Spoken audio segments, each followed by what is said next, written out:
Oh yeah, hey, so I got this Victrola, right? This guy right here. Ignore this part right now. It's got all the doors removed and the lid is, I mean, it's sort of there. Other bits and pieces are in other places. Um, it had a reproducer on it, which I stole. And the actual motor, this isn't the correct motor. The actual motor is right here. This is a different motor that I just jammed in here because this motor actually works. And this is a Victor 10. And I was thinking, oh, that's cool. I have a Victor 10A that needs some parts. Maybe I can use this for parts. The one that I have was made in 1918, belonged to my great grandmother, so I really wanted to get it working. And the only problem was that it had a busted spring. The end of it, that's the end of the broken one. That was in my great grandmother's Victrola. This is the end of a broken one that was in this Victrola that I ended up getting. So I get this thing, and I'm like, okay, cool. I'm gonna use it for spare parts. It's gonna be awesome. Um, I'm going to like film the whole process, and then I'm gonna upload it to YouTube, and I'm gonna say like, hey, here's like a step by step what I did as I did it, and then as I was transferring the files from my phone to my computer, they just disappeared, like totally gone. They weren't on the clipboard. I couldn't. I used like every file recovery software I could get my hands on. Couldn't find them. There was only one thing after I did a sweep of my computer that I was able to recover, and it was this picture, which isn't really what I wanted. So I'm gonna sort of do something a little different because there's no way that I'm taking my great grandmother's Victrola apart again. So I'm just gonna take the motor for this one, which currently doesn't have any springs in it because two busted springs down there. And I'm just gonna show a little bit about like, hey, here's how Victrola motors work generally for the most part. Oh, also, I kind of rambled a little bit on the serial number thing. So the one I have was made in 1918. This one was made in 1919, and the one I have is the 10A, so it has the A designation. In mid 1919, they stopped using that A, which is why it just says 10 instead of 10 and then a lowercase a. The motor is, for the most part, the same. I found one part that was different. Now, I actually have in this one the wrong motor, but I put it here because this motor actually works, and the one that came with this machine doesn't. So the motor that's just sitting in here right now is actually, oops, sorry, let me open the lid. The motor sitting in here right now is actually from a Victor 11. Now, all of these Victrola motors operate on the same general principles. In the side of the machine, you're going to jam a hand crank. You can't jam it in there while it's open, unfortunately, otherwise I would. It's going to turn a gear or two. There's a little ratchet system in there to keep it from the handle from winding back on you and like taking your arm off. And that is going to wind a number of springs. All of the Victrolas that I have are two spring motors because that was the most common. Sometimes there were one spring motors, sometimes there were three spring motors. Most of them that you see nowadays are going to be two.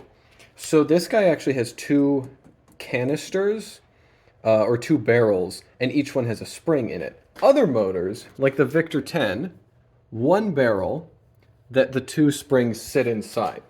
And then as it unwinds, the energy from the two springs unwinds, turns this really big gear on the side, which turns this gear, this vertical gear, which is actually the spindle, this guy right here, which is then attached to your bladder, spins your record. Speed control is monitored using a governor. In this one, the governor is right there. And in the Victor 10, it's kind of hard to see. It's in a more horizontal location. So yeah, it's basically you crank up the springs. As the springs unwind, it turns the platter, and the governor controls the speed. It's really pretty simple. So I'm gonna take the busted Victor 10 motor, and I want to kind of like walk through how you take these apart. and how you put them back together, um, generally speaking. So the first thing that you need to do if you're taking your Victrola apart, there's usually going to be 1 or 2 screws in the corners there. You have to take those out. If there's a knob here, awesome. Otherwise, you can kind of push down to get that started. It is on a hinge, but the hinge is kind of just these bent pieces of metal over some pegs, and this little guy keeping it up. So you need to take it all the way up and then gently guide this guy off to the side, like so. Then after that, you can either, well, sometimes you can lift it straight out. Other times you have to push it down and then kind of slide it forward and then pull it out. I'm not going to take this one out right now because I don't want to. And also, I'm holding my phone, so I only have one hand available, and I don't want to try to lift it with one hand. But here's one that I already have out. I have here, this is just a hole drilled through the table, like a 1/2-inch size hole. Put some cardboard or some padding on there, and then when you lay it down upside down, you can lay the spindle through there. It just helps protect the board a little bit.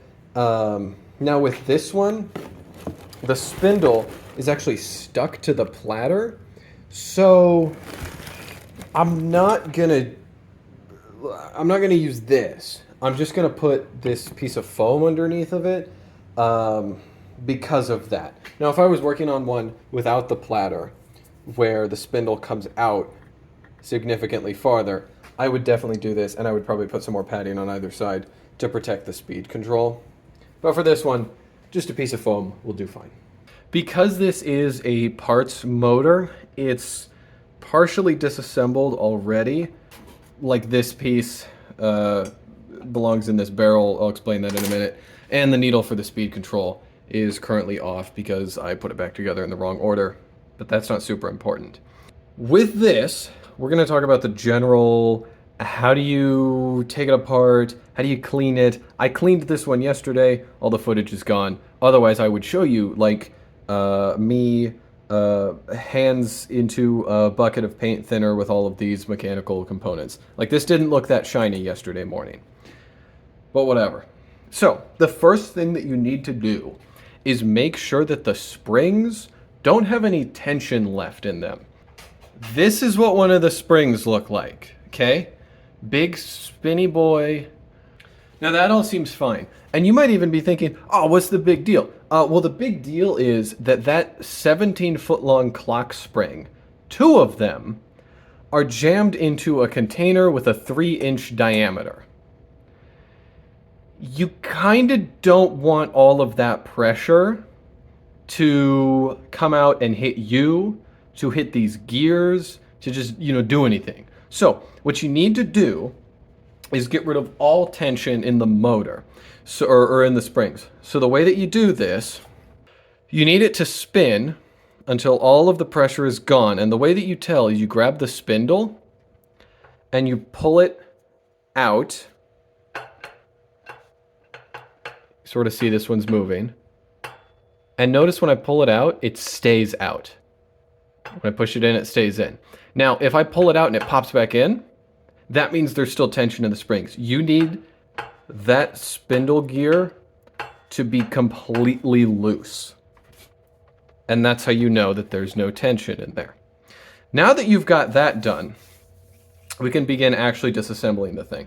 Now, if you're on one that doesn't have the platter stuck to the spindle gear, you lift the platter off. There's going to be some kind of a braking mechanism. Mine is over here. It's still attached. You can undo that with just 2 screws. Little flathead screwdriver works just fine. There's a tiny screw right here. Highly recommend using a parts cup. If you don't use one, you will probably have a bad time. Okay, so now this is out, and the rod holding all of this in place is loose. So we're just gonna grab the barrel so that it doesn't drop, and then we're gonna poke the rod out the other side. And there it is. Keeping a hold of the barrel so it doesn't drop on the gears. We're gonna pull that out. There you go. This will probably be pretty greasy. Then we just lift the barrel out. Now, in a perfect world where all of the parts are still intact here, your gears won't be falling out. Now at this point, just grab this gear, pull it straight out. Same deal on this other side, grab your gear, pull it straight out. Now, on the inner coil of the spring, I don't know if you saw it, there was a tiny little nub. That is going to interact with this guy right here. That little notch. Both gears have them. You need to keep track of what direction the springs are oriented if you remove them from the barrel. Now, if you don't need to remove them from the barrel, don't mess with it. Like, I highly recommend not messing with the springs. They kind of suck. Again, 17 feet of death in this. I don't like messing with them, but I had to yesterday because what I needed to do was take the one good spring from this. This had one good spring and one bad spring, and combine that with my great-grandmother's Victrola, which had one good spring and one bad spring. And in doing that, now that one has two good springs, this one has two bad springs. Because both of the springs in this are bad, I just didn't put them back. I wear a big heavy leather apron, I'm wearing heavy duty work gloves, I'm wearing like long sleeves, you know, I'm not taking any chances with these things. Because if it springs out at you, it can get you. Like it can cut you up if you're not careful. It can hit you. It can, you know, cause some damage. And if your motor's never been serviced before, they're covered in 100-year-old grease, which you probably don't want, you know, getting stabbed with or slashed with or whatever. Anyway, so to get this off, or to get this open, let's say, there's going to be this guy. This is like a C-clip, but like infinitely worse, and that's why I didn't want to deal with putting it back. But it's going to be right in the rim of here, keeping this lid on. Take a tiny screwdriver and a gloved hand, put it over there, and just kind of pry it out and then carefully remove it. There you go. Now at this point during the disassembly, I have a bucket of paint thinner, and I'm setting each of these pieces that I'm taking out in the paint thinner. The screws, you know, if you want to fill like a tiny cup with paint thinner and clean them off, you can. You don't really need to. I mean, they're screws. It's whatever. But the fact that you can tell what color this metal is, that's thanks to the paint thinner.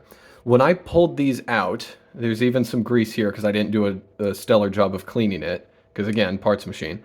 But when I pulled these out, they were black with old grease. So I usually use a bucket of paint thinner and then a brush like a toothbrush or, you know, whatever, really. Just like a small brush you can get into the teeth of the gears to get that old grease out. Okay, so we've just removed this. It's probably covered in grease. I've set it in the paint thinner. Pretend there's paint thinner over here. Now, this lid, you can usually just hook your finger in it. Sometimes I gotta like hook a screwdriver in it and pull it out. It just pops right out. Into the paint thinner it goes. Now at this point, you will be staring down the end of a really big spring. Here's a picture of what it looks like when it's in the barrel. There you go. So what you're gonna do to get this out, and I also recommend, if you've never done this before, do it inside of a pillowcase. Like put this in a pillowcase, stick your arms in the pillowcase, do it in there so that there's zero chance of you getting hurt. With the gloves and the long sleeves and, you know, get an apron or whatever. So the inner coil of the spring, you can hook a finger in there and start to pull it out. As you do so, you want to get your thumb in between the coils of the springs to control it. Because if you just grab it and yank it out, 17 feet of metal spring are going to be flying towards your face pretty quickly. That's why I recommend doing it in a pillowcase. So you pull it out, you get your thumb hooked in there, and at this point, what you're going to do is get both thumbs hooked into it, and you're going to slowly guide it out as you rotate the barrel. And if you're doing this correctly, the spring should just come out and coil on the ground in front of you. Now again, I'm not gonna, like, I don't do this in this workbench in here. I take it out to the garage, because, you know, paint thinner, fumes and such. And I lay down, like some tarps that people use when they're painting to help absorb any grease or paint thinner that falls out. I let it coil on the tarp in front of me, Just let it coil. You're turning it. Yeah, getting the springs out is the easy part. Getting them back in is hard.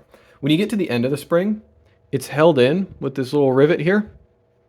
All you're going to do is grab the spring, push it out, lift it out. Then there's going to be something in between the two springs separating them, probably. This is the piece that's different between this motor and the one in my great-grandmother's Victrola. In her Victrola, these slots aren't there. It's just it just looks like a CD. In this one, there are slots. That's it. That's the only difference. Whatever. So then you're going to lift this out. Same deal as the lid. It's easier to lift out, actually, than the lid because it's slightly smaller. Toss it in the paint thinner. Then you're going to do the same thing with the bottom spring. Keep track of which way the spring is coiled. Like, keep track of which one is the top spring and which one's the bottom spring. Because one of them will be coiled clockwise and the other will be coiled counterclockwise. And if you put them in wrong, it's not going to work very well. So same deal. Get it lifted to get it started. Hook your thumb underneath it and just kind of guide it out. Now, if you don't need to mess with springs or you don't feel confident messing with springs, don't mess with springs.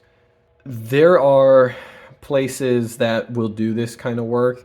I believe there's a shop out in New York, though I can't remember their name. There's Vintage Music Co. in Minneapolis, Minnesota. They're pretty good. There's other places around. I mean, if you live near a big city, you can probably find someone who at least knows of someone who is willing to do this sort of work.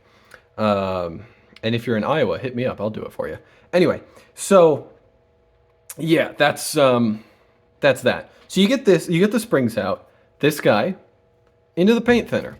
Now at this point, what I'm going to do is take a rag and dab some paint thinner on it, and then hold that in one hand and just run the spring along the rag to try to get as much old grease off of it as possible.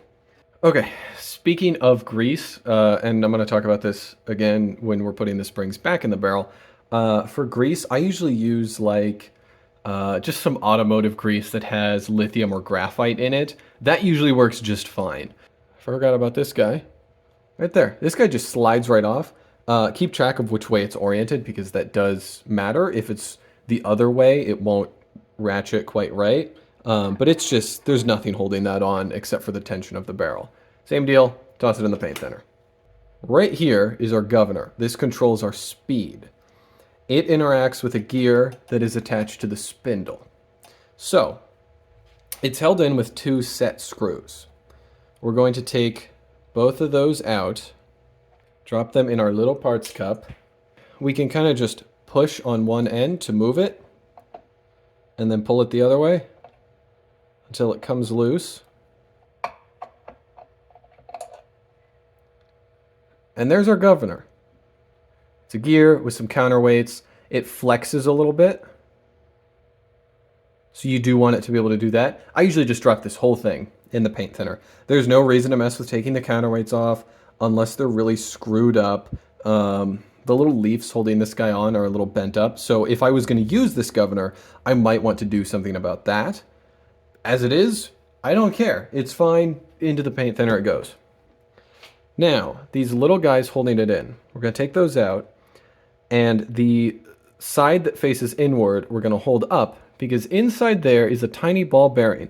And if you lose that, the governor doesn't work anymore. So, yeah. Also keep track of, this guy has a little notch in it. It was from this side. The other side will not have that notch in it.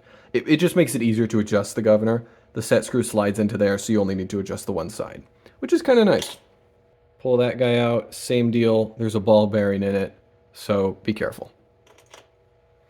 Okay, now we're going to take out the spindle and the little gear that interacts with the governor. Little gear that interacts with the governor, another set screw right there. We're just going to pop that bad boy out. Now, ideally, this gear will move relatively freely at this point. I know for a fact because I didn't clean the spindle properly yesterday, that it is not going to move freely. So I'm going to finagle with this thing for a minute until I can get it out. Okay, there we go. We've got it lifted up. It's all the way up on the spindle, which means we can now lift the spindle, or the whole board, straight up and out. Here's this. Toss it in the paint thinner. The way I just did that, I would not recommend doing that, and I'll tell you why. So inside of here, there's another tiny ball bearing. Similarly, if it falls out, you're screwed. Now, ideally, the spindle wouldn't be like fused to the platter like this one is. It's stuck. I don't know how it got stuck. I have tried all day yesterday to get it out. I couldn't get it out. Ideally, you would hold the board like this and lift the spindle straight out. I just did it this way because of the platter. That was the wrong way to do it, just so that you are aware. So at this point, we have all our pieces in the paint thinner over here. At any time, you can take your brush and start brushing the old grease off of there. Here's the brake that we talked about. I'm not going to take it off, but if you needed to, there are 2 screws right there to do it. This is your speed control. So now what we're going to do is remove the rest of the motor from this board. Couple things. We have to loosen this screw, which I've already done, and then slide that guy open. In here, which I didn't attach, which I'm going to attach now, would be your needle for your speed indicator. Okay, this is held on with an absolutely microscopic little nut there. I use needle nose pliers and just very gently get it out of there. There's a little washer right below it as well. After you get that out, this will be sitting here. Take your needle nose pliers, grab it, pull it out. There's your needle. Put those in a parts cup. Now the speed control itself is this guy right here. This one, it's a screw. In and out. And that screw pushes, here's the screw, pushes on this lever, which pushes on a brake right here.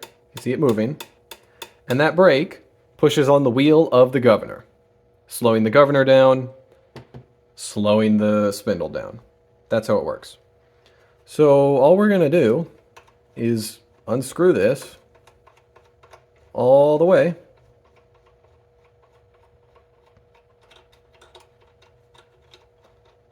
Until it comes out.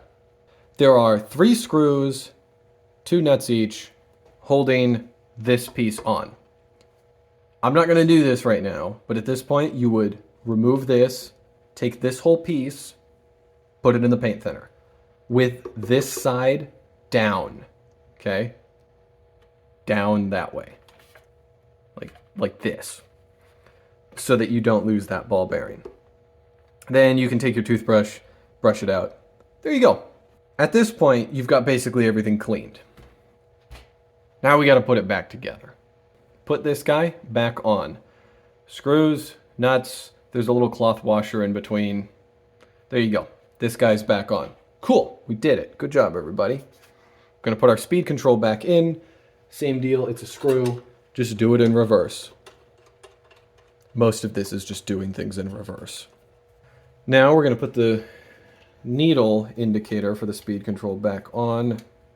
Now, as soon as you get the speed control screw and needle back in, slide this back and tighten it. This one doesn't seem to want to tighten, so it's going to be a little loose.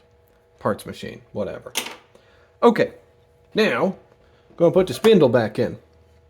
Remember, your spindle probably will not be attached to your platter, so you'll just drop the spindle in through this hole.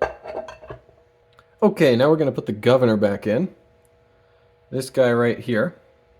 We're going to take our 2 little guys and our 2 little set screws. Put this one in first with the notch in it, because that one has a set position. We're going to slide the governor in. Now there's 2 little brake pads here. One of them is for the speed control, and the other one is for the speed indicator. So we want to make sure that both of those are on the correct side, or the inside, of this governor brake. Governor pad, whatever it is. Pausing putting the governor on, because I forgot to put this gear back on. So, lifting the spindle back up. This gear should be in there when you put your spindle on. Now, sometimes on the spindle, there will be a little notch that shows you where the set screw needs to go. It's really handy when they do that, because it makes it really easy to put it back. Okay, so now that we got that gear on, now we can continue with the governor. So putting that on, make sure your brakes are on the right side. Okay, we have our governor with both of our set screws in. Sometimes that takes a little bit of finagling. Just be patient with it. We gotta put the springs back in. So, you're gonna take your barrel with, your gloves and your apron or whatever and your pillowcase. You're gonna take the end of the spring and you're gonna grab it and sort of coil the spring inside of this. Just a little bit of it, maybe like halfway around. Pushing it down as far as possible and then gently guide it around until it hooks itself on that rivet.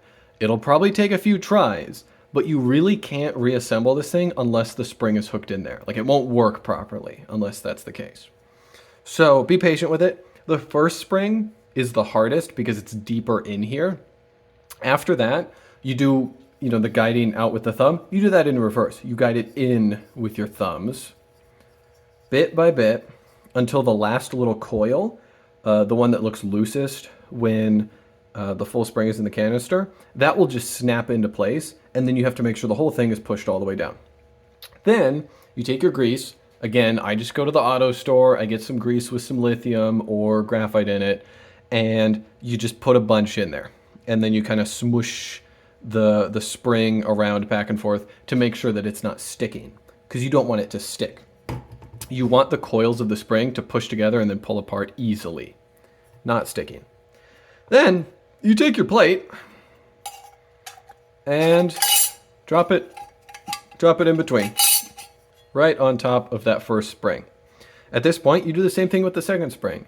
Again, please make sure that your springs are going in the correct way. Is it coiled clockwise, counterclockwise? How was it when you took it out? Make sure that it's the same, etc. Okay. You got that in there. Now, you're going to put this top on. Then, you take this, and you just bend it back in reverse. Pop it back in there. It's like a giant C-clip, so it will probably fly out at you if you're not careful. Just something to be aware of. Anyway, I'm not going to do that, because parts machine, I don't care enough. Go over there, you horrible, horrible thing. Going to take this guy, put it back in place. Again, make sure you oriented it correctly. I highly recommend taking pictures of things as you're doing them to make sure everything goes back in correctly. This guy, the side with the lid, small gear goes in there. You're probably going to have to poke a finger or a screwdriver in there to make sure that the spring is centered around this hole, because otherwise this won't line up. And it might take a little bit of oh, let me poke my finger in there, and then come on, come on, come on, until it goes. Eventually it will, though. Same deal with the other side, except this time it's the big spring. There you go. Oh, also important to note, excuse me, I forgot. This lid will usually have, a little raised bit on it. Sometimes that comes out when you're taking the lid off. Sometimes it doesn't. If it does come out, just tap it back into place lightly with a mallet. Just heads up, if you're undoing this and yours looks like this, and then this pops out, it's fine, don't panic. Just put it back. Okay, so we've got all this put back, and we're pretending that there are springs in it, so it's not falling apart. Then, we're going to take our big rod, hole for the set screw, goes on that side. We're just gonna slide it back into place. And as we do this, we're going to be holding it with one hand to make sure that the gears don't hit anything that they shouldn't be hitting.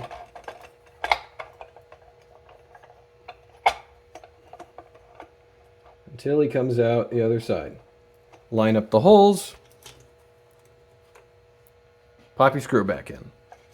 And there you have it. Now, ideally, if you've done everything correctly and nothing broke in the process, you will have a very nice working Victrola motor. Okay, now here is the reason that I did all of this work yesterday. So this is the 10A that belonged to my great-grandmother. So it's been in the family for a while. Hi, Ollie. And when I got it, it wasn't working. So a lot of the parts I replaced the brake mechanism, the platter, some of the knobs were missing, but I was missing two things: a reproducer this guy right here. I was also missing a good spring, which I scavenged from the parts machine I just showed you and put in this guy. And now it runs real smooth, which is really nice. So, yeah, that's why I did all this. So that this Victrola that has been in my family for a couple generations now works again. So I'm going to put the bladder back on it, and then I'll play a record on it.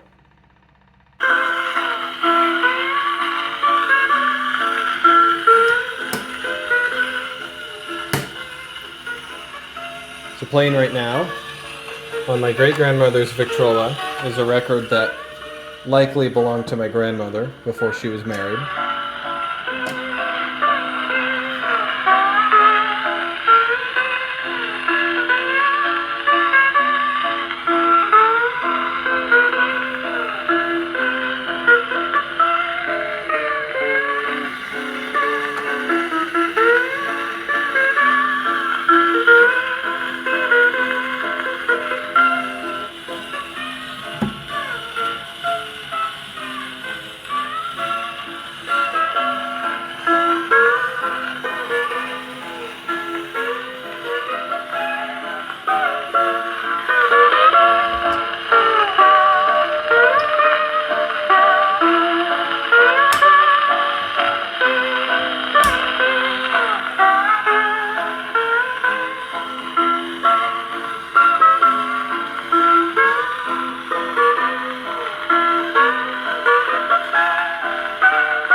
And there you go.